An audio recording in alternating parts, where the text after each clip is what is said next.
Well, church family, welcome back to the ongoing conversation about international missions at Fellowship Bible Church, where you get a front row seat to hear what God is continually doing to establish His church around the world. My name is Emma Kate, and I'm your host for the day. And today we have Scott McManigle and Jim Poole, and we are here to discuss our most recent trip to Kenya, which was Global Missions and FBC Student Ministry. So super excited to talk to you guys about this trip. I mean, we just lived it a couple weeks ago, and now Right. Still jet lagging. Still jet lagging. Yeah. We were just talking about how 9:30 hits us hard if we even see 9:30. But I thought it would be good for us to just share. We're going to hear from different people about their perspective on the trip. So, Scott, I'll come your way first. And can you give a little history of how this specific trip came about? Well, it started, I think the idea of merging, a trip that Jim and I would be making to meet with pastors with the youth happened in preparation for the trip we made to Zambia 2 years ago. Yeah. And I remember y'all were looking for a place to take the youth to. We had we had a pastors conference in the making. And we also knew at the time, still are, the Boones, Bernadette, Michael's focus is the pastors, Bernadette's focus is trying to raise up youth leaders and raise that value in the churches in Zambia, and just thought, well, that would be a great opportunity for our youth to come and and just be able to participate in a conference that she would be trying to do to raise up youth leaders and raise the value for working with the youth. And so we did that trip, and it was such a hit that was what we wanted to do this time too. Right. So we, in the last couple of years, we've been working closely with EMS, and which is the missions arm of the ECWA Organization of Churches in Nigeria. And we've been to 15 of their African fields and did Knowing God conferences, got all those field coordinators together to go through Romans, establishing the church.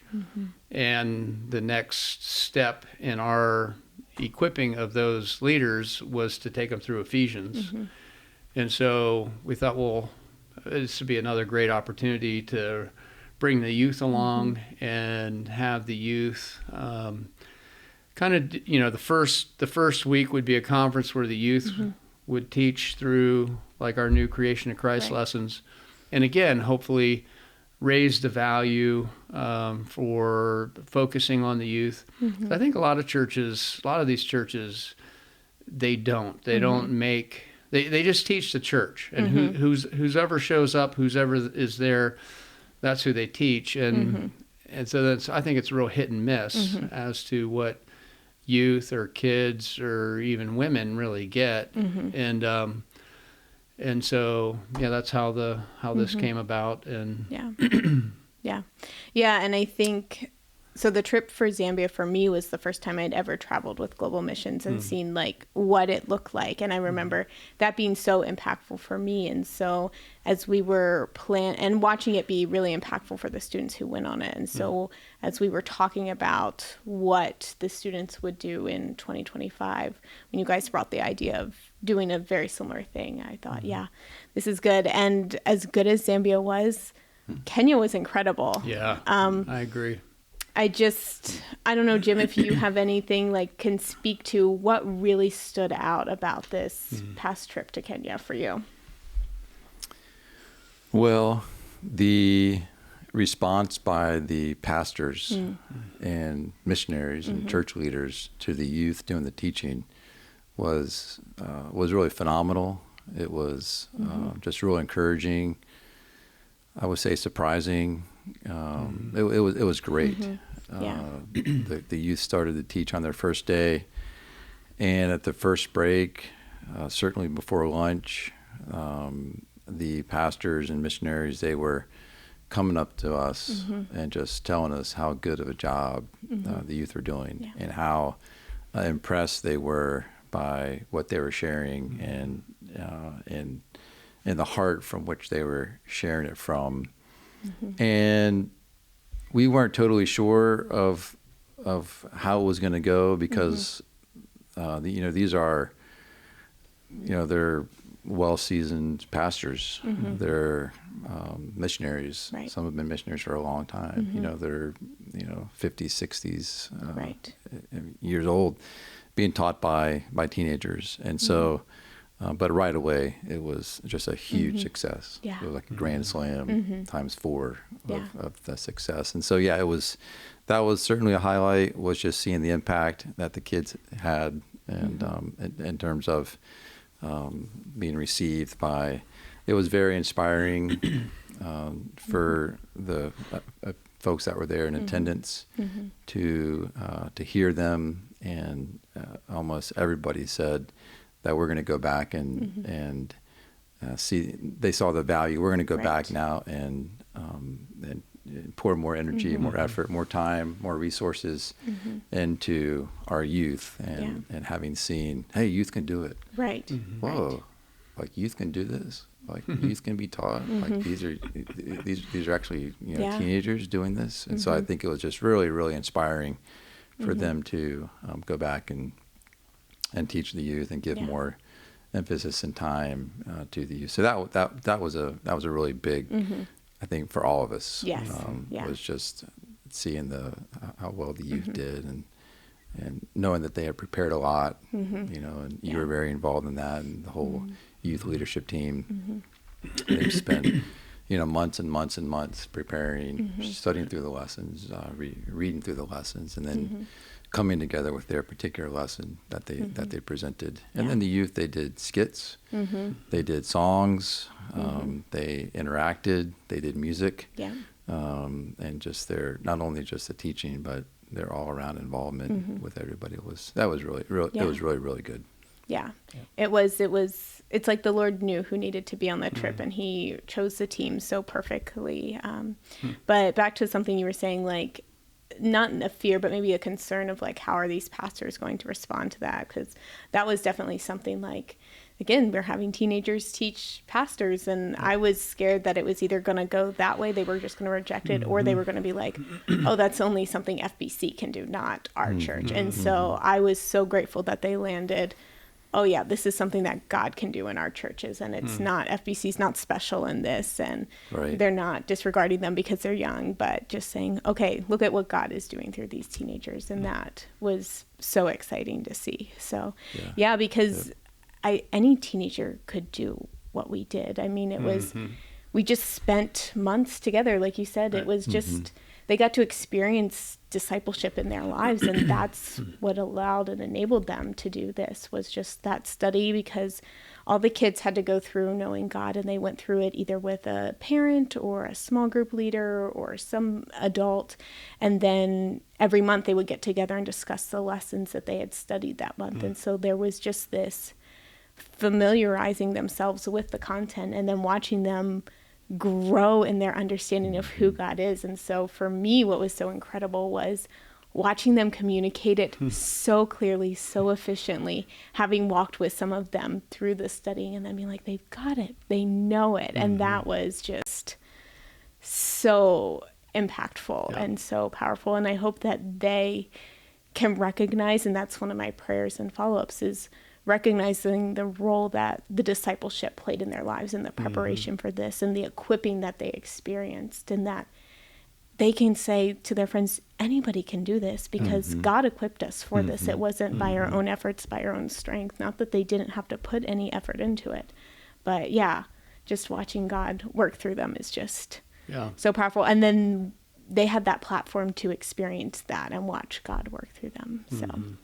just a really, really incredible time. And yeah, I mean, the kids were getting invited places. We were getting invited places. They're like, please come do this at our church, because we want them to see what is possible. So I know you guys said you were inundated with requests for people to come. So I thought it was awesome the way the kids, like, they not only covered the material and the lessons, but like they came up, like, to make points and application, they came up with issues from their own lives, that they were sharing as an example. Right. And which to me really showed that, they were really grasping the content of the lessons and the points that we're making. And it was good. Yeah.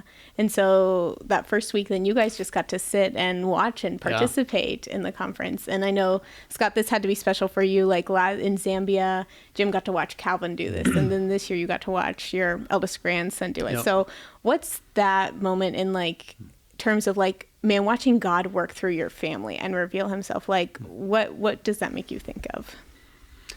I just felt extremely blessed and privileged. Yeah, I already feel that way, and just being able to do what we do. Yeah. I don't know, just sometimes just me and the Lord together, just like, Lord, I just can't believe what you let me be a part of. Yeah.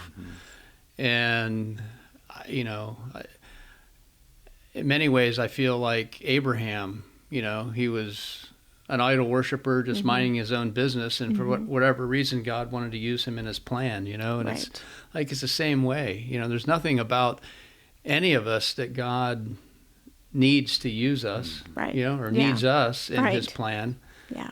but just that we get to be, used of him in his plan. And then to be able to make a trip like that, with Annette and Naomi and Isaiah was just I don't know, I remember sitting there, just getting goosebumps, just thinking about, what we're doing, and here we are together. And Right. and then Isaiah, and was sharing and, had the opportunity to teach. And like, when I just look at the whole thing, like the big picture of the whole thing, I can't imagine it be, going any better.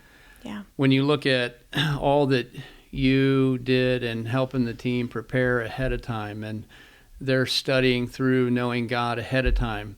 Like, even if they didn't make the trip and do any teaching, like, that's a huge benefit in in their lives, and taking them to a deeper level of knowing God and really adding to their discipleship. And then couple that with being able to make a trip like this and experience teaching what they have been studying for the purpose of equipping pastors who can turn around and reteach this to their people and the youth in their churches, to add to the establishment of their churches. I mean, that's what we do. That's the focus of our global missions program. Yeah. And I mean, they're directly involved in that, and doing it with us. Right.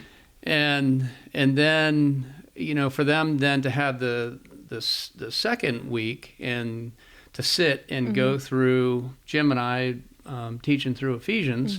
Hopefully that was impactful for the youth as well, and that they were able to hear some more grace-based teaching and hear Ephesians unpacked and talk about identity and that kind of thing, and just see these EMS field coordinators there responding and sharing testimonies. And I don't know, you just look at the big picture of the whole thing. It was just, I think it was just awesome. Yeah. One thing Caleb likes to say a lot, and he tells the students this, he goes, you guys aren't the future church, you are the current church. They're the future leaders of the church, absolutely, but they're the current church. And so, just the opportunity for them to go along and do missions and be a part of what FBC believes in, I think is really, really key. And then, again, we talked a little bit about this already, the response I know people came up to me and were sharing how one of the field coordinators came up to me and said, we are over 19 churches. We're going to go, and we don't have a youth program in any of them. Wow. But we want to go home. She said, there's no time to waste. By the time we go home, we're going to start. And I know you guys heard that as well. And then even in terms of parenting, we heard some people share their stories of how that, like, hearing the teenagers teach really impacted how they wanted to change how their relationship with their kids. Because we had some of the adults who went on the trip, some of the parents of the teens, they had the opportunity to share their story and grace. And I think that was really, really impactful. I remember after one of them got up and shared, the MC got up and he said, see, not everybody has a perfect life in the United States. And so just to be able to communicate how God works. And then I was thinking also the interaction that the kids had with the field coordinators as they shared their stories. So I don't know, the podcast will have already gone out, but we recorded an episode with Samuel from Uganda. And that moment, Scott, you had met him before when you were in Uganda, right? And so I think that was also super impactful for the kids to sit and hear how people in different countries and cultures live out their faith. And I don't want to retell his story. It's it'll be on the website for you guys to go.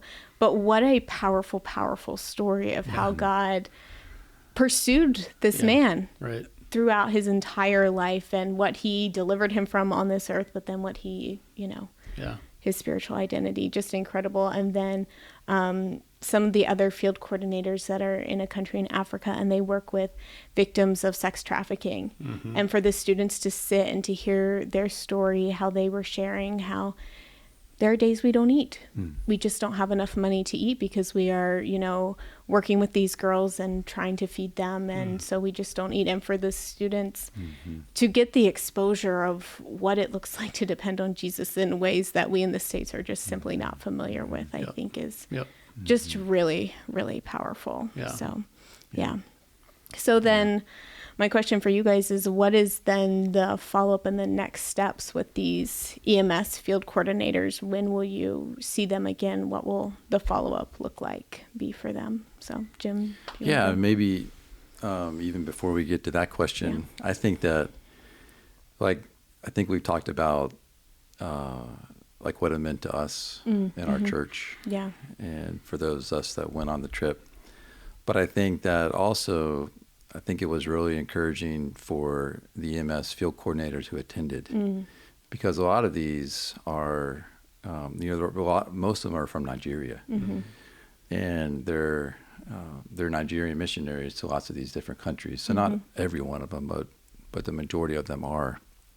And so they have gone through very similar training in Nigeria through ECWA and EMS, and then they go out to their different fields. And so they got the chance to be able to come back and have some time together as friends and as co-laborers and as co-missionaries. And I think just seeing them spending time together, for me, it was really encouraging too. And that was just, it was fun, because I know we got this group together in 2023. We got this group together in 2024, and now we've seen this group together in 2025. And to be honest with you, I don't know when this group gets together, how often they get together. I'm not sure. Maybe they get together in addition to the times that we have been with them. I don't think so. Maybe they don't. I don't think so. And so we're seeing this group of missionaries come together once a year, and just that mutual encouragement for them as missionaries, and support for them as fellow missionaries coming from Nigeria and coming from the same training. I just think that was fun for me, having seen it for the third time in a row, of them coming together for mutual fellowship and encouragement, and their reunion together with each other. And all moving from legalism to grace at the same time. And sharing that excitement. So to me, that was fun as well. Was seeing them benefiting spiritually over these past number of years, but then also enjoying 10 days together. That was really fun for me too. Just the gift of God, pulling them all together. And like you said, growing in grace together and being able to be an encouragement and to move each other along. And we got to see that the first week. Before dinner, there was extra time, so we would go out and we would play soccer with them. And that was, I think, just a really, really fun time for everybody to just we've been sitting all day, we've been studying, we're so excited, but now we get to go outside and play together. And that was fun. It was so fun. And here's something that everybody could do, from different countries, different fields, but the unifying soccer is soccer. And no matter what country you're from, no matter what field you're from, everybody gets soccer. And it was just kind of, just Yeah. let down, let go, Yeah. get some energy out. Right, After yeah. sitting all day that everybody could do together. Right. Even Simon Yako played for a little bit. That's You right. played too, Jim, for a Yeah, little I did. bit. Yeah. Within reason. Yeah. Simon and I.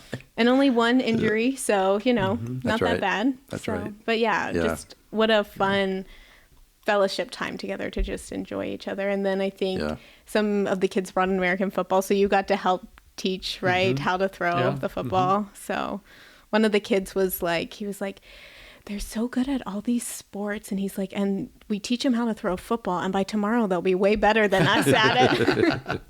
So, but yeah, and I think that's one of the nice things about bringing teenagers is they're so ready to play.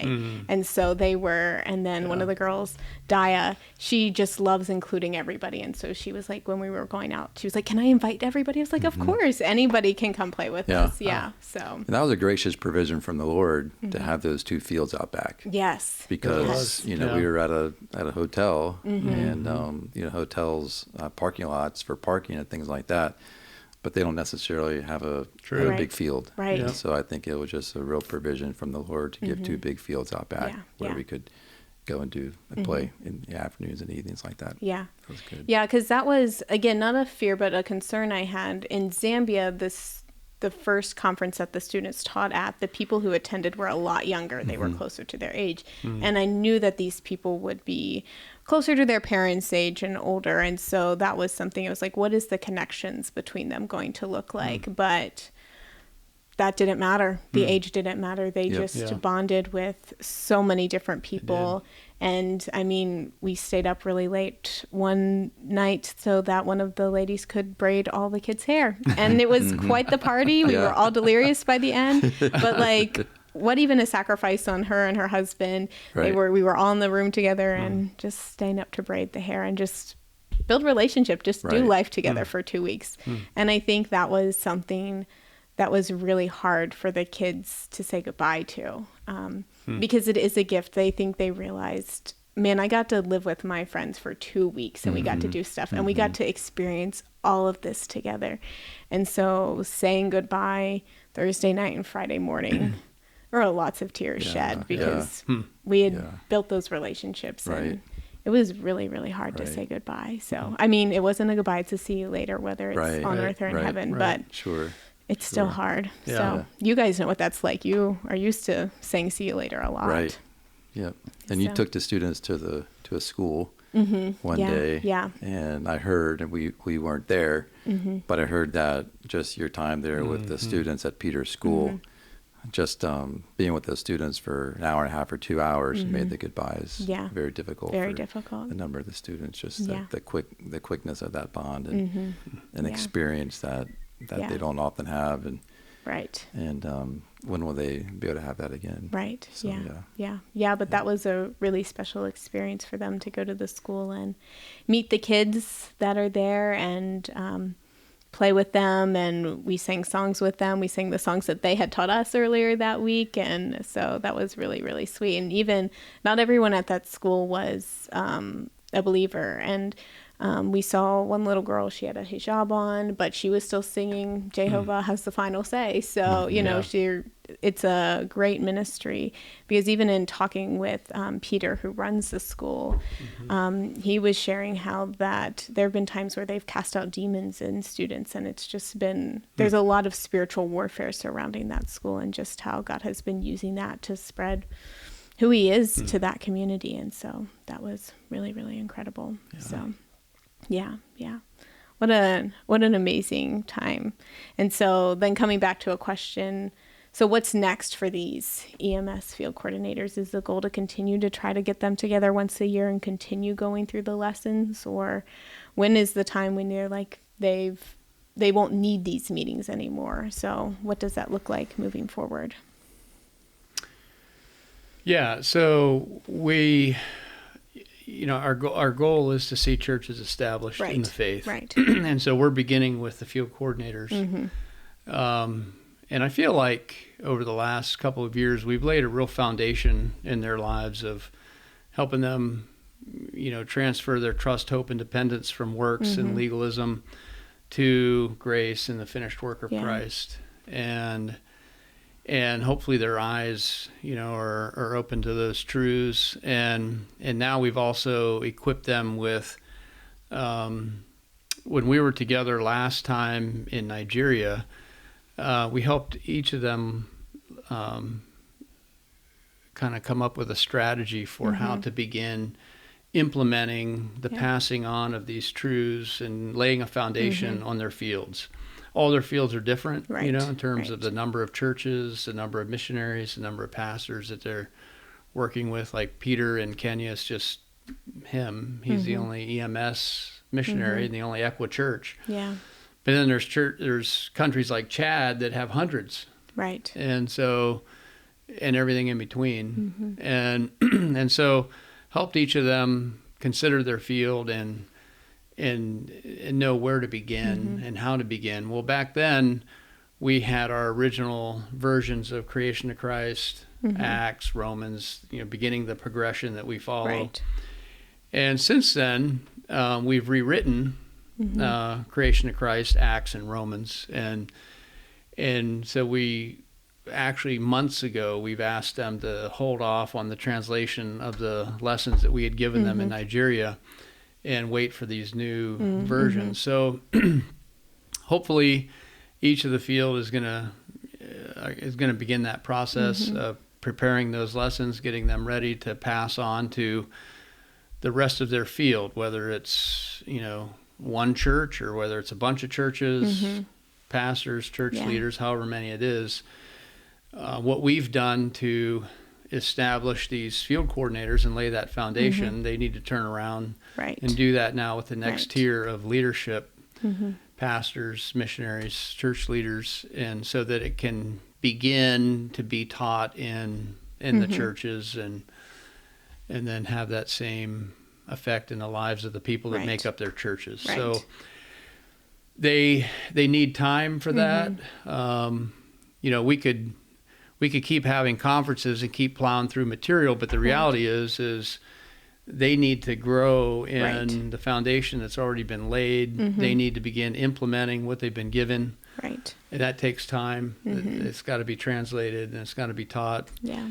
But when Joshua and Simon come to our Global Church Week in October, we'll be sitting down to talk about specifics and because some evaluation needs to be done. Right. Who is taking the ball and running with it? Who is progressing?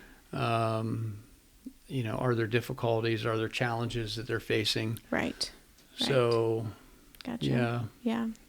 So, still up in the air as to what the Lord is leading for what the next steps will be. Yeah. So, at some point down the road, there will be other conferences. Yeah. There will be more teaching and further establishing, but it's going to go hand in hand with what they've already been given. Right. Are they implementing? Are they using?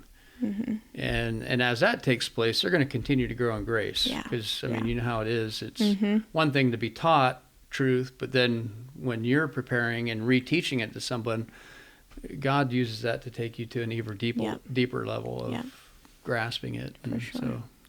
Yeah.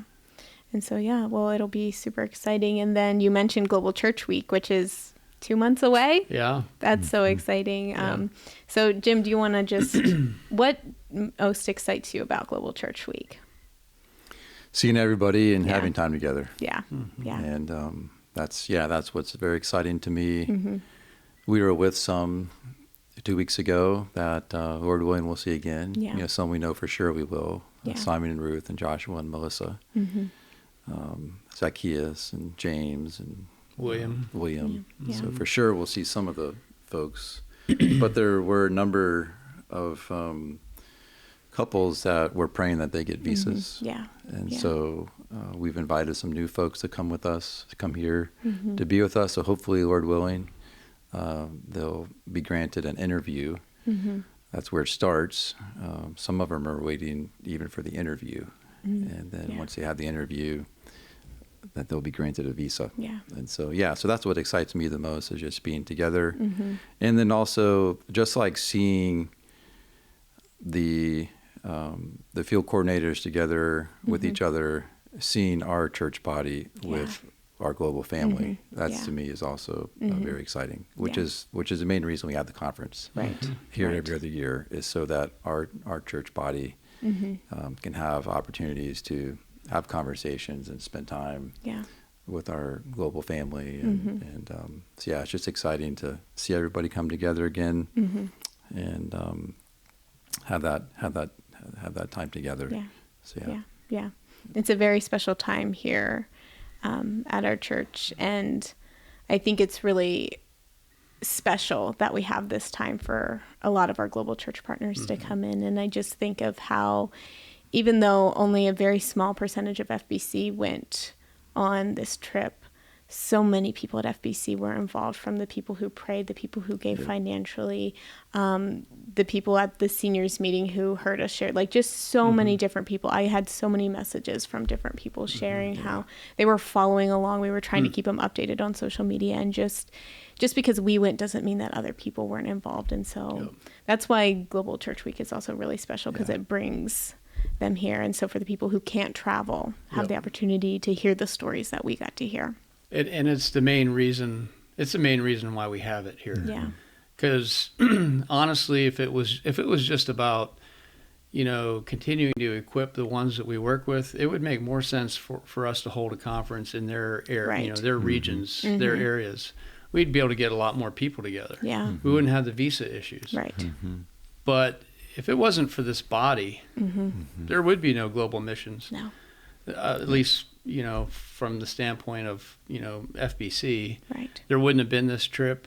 And so, like you said, there are so many people involved in it that, didn't get to go, but who made it happen, Yeah. that God used. And God really is using this whole body. Yes. And so that's for me, that's one of the most important parts for having Global Church Week is that through it and our time together and all the testimonies that are shared and the focus of, all that is being shared and presented at that time, we're just really trying to communicate to the body the great things that God is doing in the lives of these people and in their churches, around the world, that God is doing through Fellowship Bible Church, and we just want our body to get a real sense of their involvement in what God is doing. Yeah.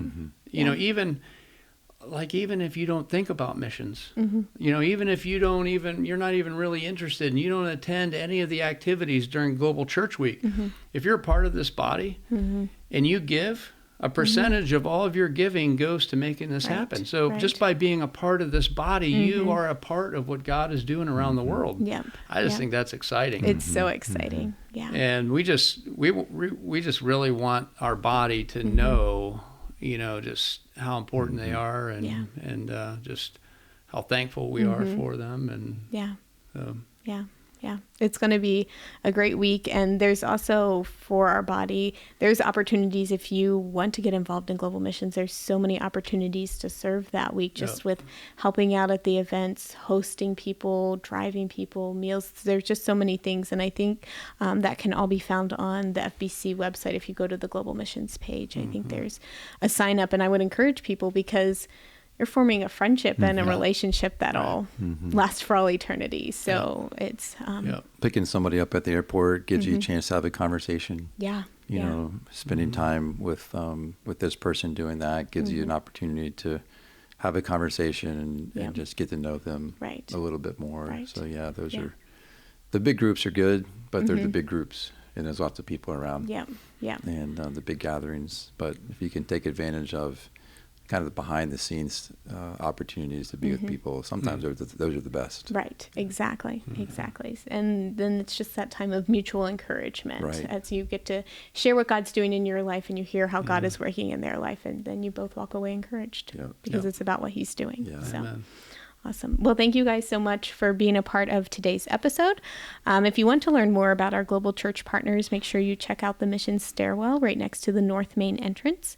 And then for all of our listeners and viewers, remember that we always love to hear from you. Send over your thoughts, questions, or requests, and you can do that at fbcva.org/podcast and write us there. Thanks for watching and listening, and remember that it is Christ who is continually building his church until we all attain to the unity of the faith and of the knowledge of the Son of God.